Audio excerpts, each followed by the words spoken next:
This is TWiT. Well, check this out. Tell me if you've heard this before. iMessage on Android. Here we go again. Here we go again. That's the sound of my eye rolling.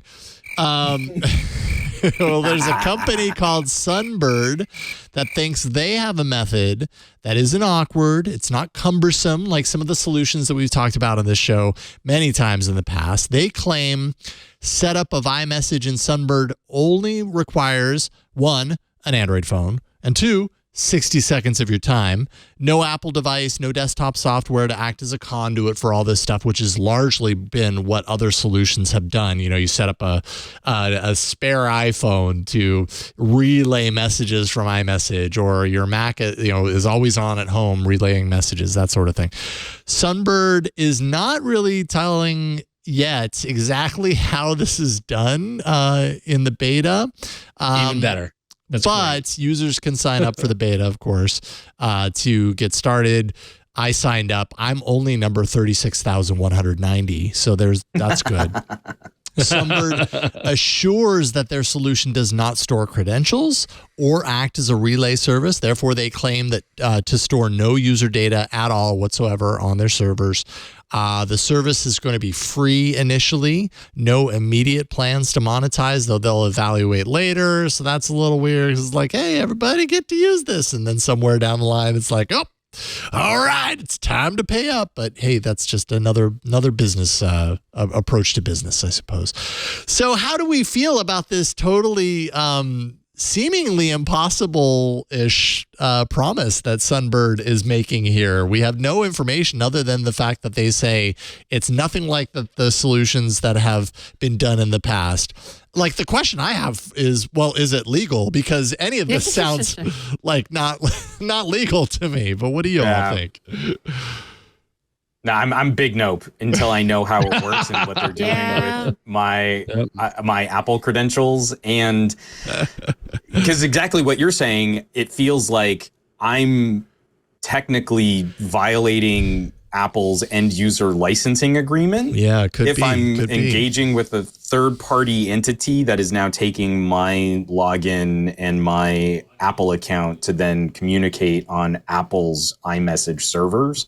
And there are just too many unknowns for me. I'm going to sit back. I'm fascinated to sit back and watch this, but I'm not jumping in until we know, because and then as soon as we know, there's nothing to stop Apple from saying, well, now we're changing one API or some server protocol or some communication standard that's just going to pull the plug on all of this.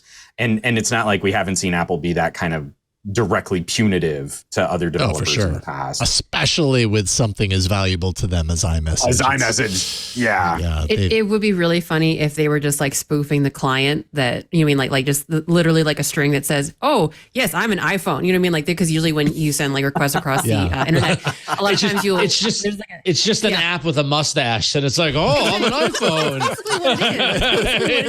Just being like, yes, I'm an iPhone. Yes. My name is Tim Cook. Let me give you my messages. It's a blue mustache too. Definitely not a green mustache. Oh, no, yes, absolutely. Hello, my name is Apple Device. Oh, that's so great. I love it. That would be really funny though if someone found a loophole like that where you could just like change a text string and then just like, hey, iMessage works. I doubt that that's how that works, but it would be funny if it was. All we're doing with the app is emulating iOS from the ground up. That's all we're doing. We're running iMessage in a window. That's legal, right? Yeah, that's okay. That's fine, right? Yeah. I guess when changing a string reminds me of back in the day, we used to be able to edit the executable of PC games with Norton Utilities and change values in the hex code to give you like unlimited lives. Those were the days. Those were the days. Editing my save files and stuff. Yeah, you kids listening, you have no fun. idea what I'm talking about, but man, we got into the hex code and we were able to change. Yeah, that was like magic, man. Yeah, it was really cool. That was amazing. Love it. I'm Jason Howell. What do you get your favorite geek who already has everything? Well, I know just the thing. It's a Club TWiT gift subscription, of course. TWiT podcasts keep them informed and entertained with the most relevant tech news and podcasts available. And with a Club TWiT subscription, they get even more. They get access to all of our podcasts ad-free, the members-only Discord, exclusive outtakes, behind the scenes and special content, and exclusive shows like Hands on Mac, Hands on Windows, and the Untitled Linux Show. You can purchase your Geeks gift at twit.tv/clubtwit, and they're going to thank you every day for it.